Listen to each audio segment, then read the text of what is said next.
เบิ่งเอาเด้อลูกอูร้องซานนี่กินหน่อไม้กินบ่ได้ทุกคนกินบ่ได้แล้วมียังแต่ดูดลู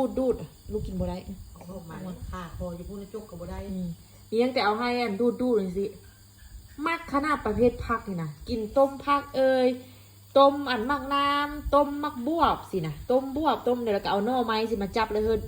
แบบสีหันมากที่สุดเลยกินเขานะลูกอูร้องซานเนี่ย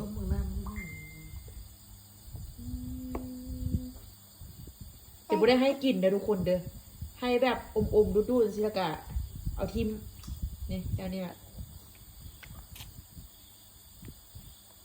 สั่งมันเลยขอเสร็จนอนได้ที่นอนอย่ามันหาวเฮ้ยอุ้ยกึ่งเรียบร้อย